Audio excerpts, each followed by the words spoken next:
More than 2.7 million Americans served in Vietnam, and according to the governor's office, more than 15,000 of them came from right in North Dakota. One of them was Lonnie Fladeland. The 19-year-old left his small town of Stanley to serve in a war thousands of miles from home. KX News' Kiona Swift talked with Fladeland, who at the time was armed with an M60 machine gun with orders to hold the line.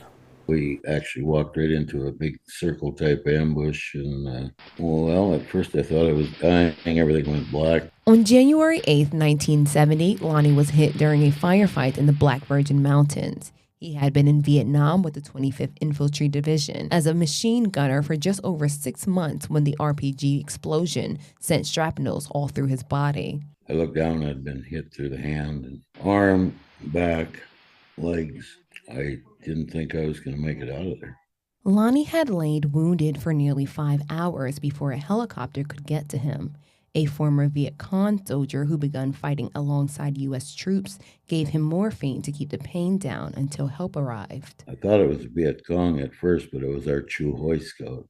It was total chaos. I didn't know where anybody else was at. He says he was taken to a field hospital where he stayed for 5 days until he was flown to Japan.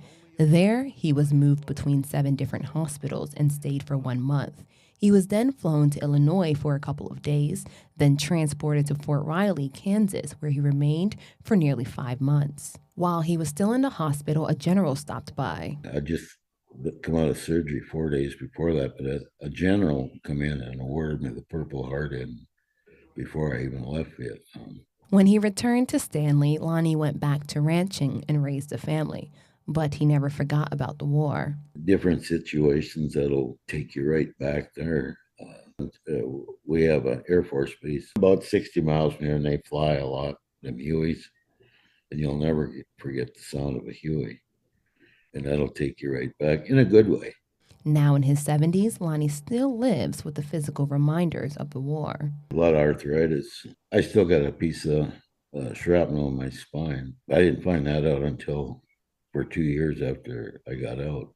But he carries no bitterness. Proud to have served. I don't regret being there or anything.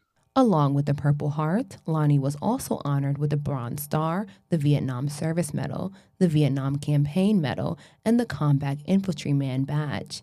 He says he keeps them all safe in a drawer. For KX News, I'm Kiona Swift.